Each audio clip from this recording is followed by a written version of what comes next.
Beam was originally called Merit Circle, and on October 27th, 2023, all Merit Circle holders were given Beam tokens at a ratio of 1 to 100. Beam is an open source blockchain specialized for gaming. It's an ecosystem that simplifies the complexities of game development and dramatically enhances the gaming experience. According to the Merit Circle website, there are 5 different products that make the Beam infrastructure unique. So let's take a look at each one of them. The most important part of the Beam infrastructure is the Beam SDK, Software Development Kit. This is the piece of software that allows game developers to easily integrate crypto and crypto transactions into their games. Beam says that it has 226 games.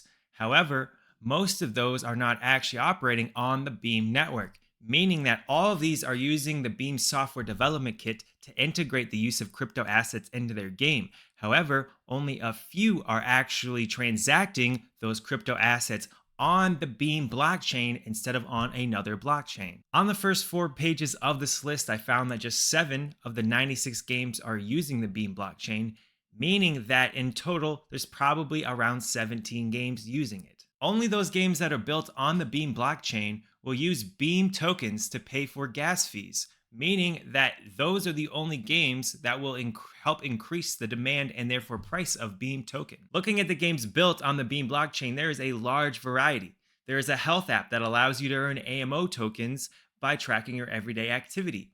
There is an MMORPG that is a play to earn game that has its open alpha coming very soon, so you can try it yourself. There is this deck building game that is already out that classifies itself as a risk to earn game. It really concerns me how many of these games are play to earn, and it also concerns me just how few of them are actually being built on the Beam blockchain.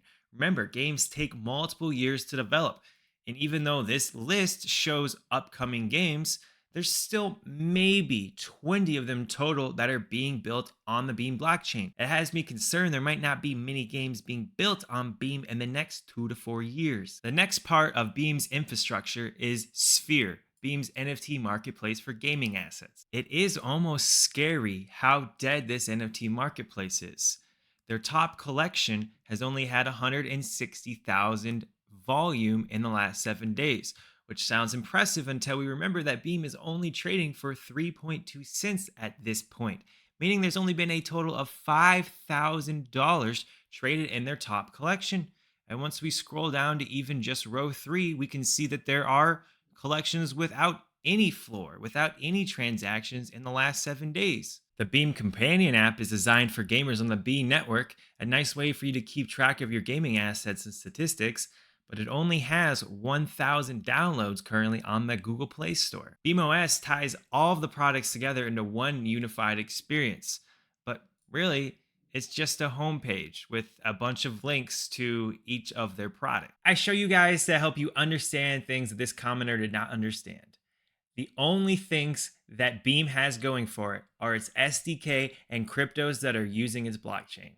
Everything else that it's built is pretty much trash. One thing I did find very optimistic is that Merit Circle is hiring, and they have postings as recently as just yesterday.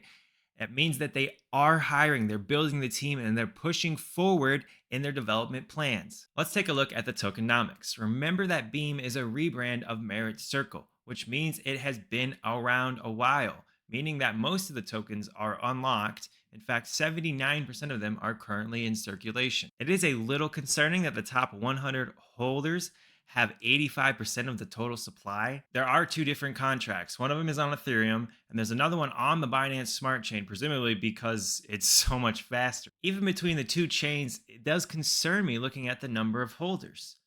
On Ethereum, we only have 34,000 holders, and on the Binance Smart Chain, there's a total of 17K. So a little over 50,000 holders. Compare that to one of our competitors, Gala Games, which has a very similar market cap. They're over 223,000 holders. Though I do understand Gala has been around for a lot longer. If a game built on the Beam blockchain had already been very successful, there would surely be more than 50,000 unique addresses. Meaning that when you're buying Beam today at a $2 billion valuation, you're not buying it based on what it's currently worth, considering that it doesn't even have a game built on it that has more than 50,000 users.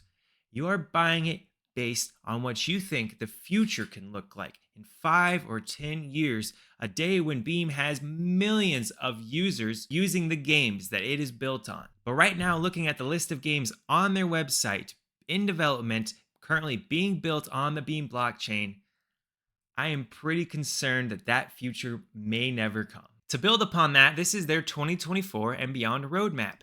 It's small, and I don't see anything that is very impactful or game changing. Does that mean that Beam is not going to 5 or 10x in this cycle? No. Remember, it has some very powerful influencers behind it. And narrative is way more important in the short term than technology. The top 100 wallets hold 85% of the supply. So if they do not sell, the rest of us are fighting over just 15%, meaning just a little bit of demand can take the price through the roof.